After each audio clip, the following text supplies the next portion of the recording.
Students graduating from Wagner College gave themselves a round of applause. This after Provost Devora Lieberman broke the news that their alma mater placed very high on the latest U.S. News & World Report rankings of best U.S. colleges. I'm not surprised. I truly enjoyed my experience. I learned a vast amount of knowledge here, and it was probably one of my best college experiences.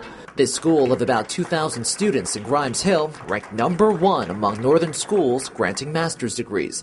It also ranked first for strong commitment to teaching. Wagner College's president attributes part of this success to changes he introduced to the curriculum 12 years ago, changes that got students learning outside the classroom. Wagner College is a gem of an institution, so we really try to link what students are learning in the classroom with the real-world problems around us, and so they can really do a few things at the same time, learn more deeply and make a difference in the world around them.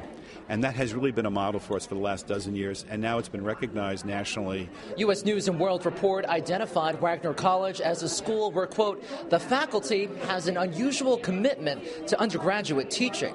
We asked the two undergraduates who were graduating, and they tell us that those accolades do not surprise them.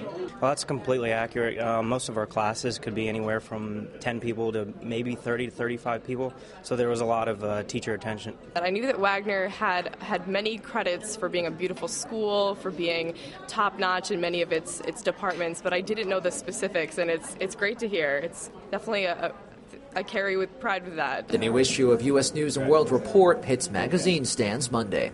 In Grimes Hill, Ron Lee, New York 1.